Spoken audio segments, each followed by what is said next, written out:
ఏలూరు జిల్లా నూజివీడులో రాష్ట్ర గృహ నిర్మాణ మరియు సమాచార పౌర సంబంధాల శాఖ మంత్రి కొలుసు పార్థసారథి మాజీ మంత్రి పేర్ని నాని వైసీపీ నేతలపై తీవ్రస్థాయిలో విమర్శలు గుప్పించారు.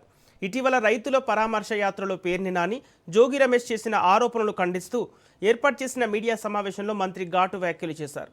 గతంలో మంత్రిగా ఉన్న సమయంలో పేర్ని నాని ఇసుక మట్టి మాఫియాలకు పాల్పడ్డారని, పేదల భూములు, రేషన్ బియ్యం అక్రమాల వరకు ఎన్నో దందాలు చేశారని ఆరోపించారు. వేల కోట్ల రూపాయలు సంపాదించారని విమర్శించారు. రైతుల సమస్యలపై కూటమి ప్రభుత్వం ఇప్పటికే స్పందించి మొక్కజొన్న, మామిడి, కోకో రైతులకు అండగా నిలుస్తుందని తెలిపారు.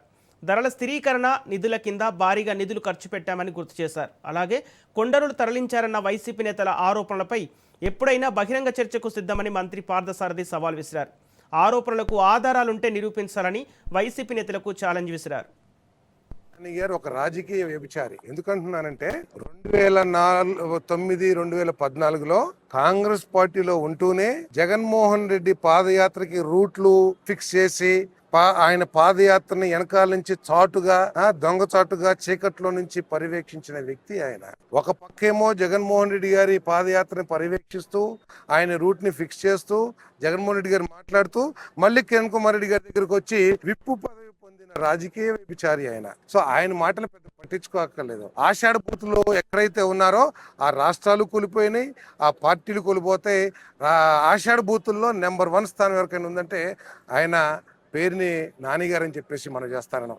ఆయన ప్రభుత్వంలో ఉన్నప్పుడు, అధికారంలో ఉన్నప్పుడు ఈ జిల్లాల్లో రైతులు ఏ విధంగా కష్టపడ్డారు, మీ అవినీతి కోసం ఈ కృష్ణా జిల్లా రైతాంగాన్ని ఏ విధంగా మోసం చేశారనేది కూడా ఈ ప్రజలందరికీ కూడా తెలుసు అని చెప్పేసి మనం చేస్తున్నాం. రెండోసారి కేంద్ర ప్రభుత్వం నుంచి ఒక 10,000 టన్నులు వస్తే కృష్ణా జిల్లాకి ఒక 1000 టన్నులు కొన్ని వేల టన్ను చాలా తక్కువ క్వాంటిటీ కేటాయింపు చేసుకున్న ఘనులు ఈ వైఎస్ఆర్సీపీ మంత్రులు అని చెప్పేసి మనం చేస్తాను. మీరు ఎప్పుడన్నా ఇచ్చారా? ఈ మామిడి పంట గత 5 సంవత్సరాల నుంచి కూడా కొంత రైతులు నష్టపోతూనే ఉన్నారు. ఇప్పుడు వాళ్ళకి మీరేం చేశారో ఒకసారి చెప్పుకుంటే ఈ ప్రభుత్వం ఏం చేయలేదో కూడా మేము చెప్తానికి సిద్ధంగా ఉన్నామని చెప్పేసి మనం చేస్తాం. వ్యవసాయం అంటే ఎంతసేపు వీళ్ళంతా ఏంటంటే కొట్టే తెచ్చే విధానంలోనే పరిపాలన సాగిస్తున్నారు తప్పితే ఒక భవిష్యత్తు, సస్టైనబిలిటీ, ఒక కంటిన్యూటీగా ఏం చేయాలి అనే దాని మీద వీళ్ళకి అసలు ఆలోచనే లేదు, ఆలోచించే జ్ఞానం కూడా లేదని చెప్పేసి మనం చేస్తాం.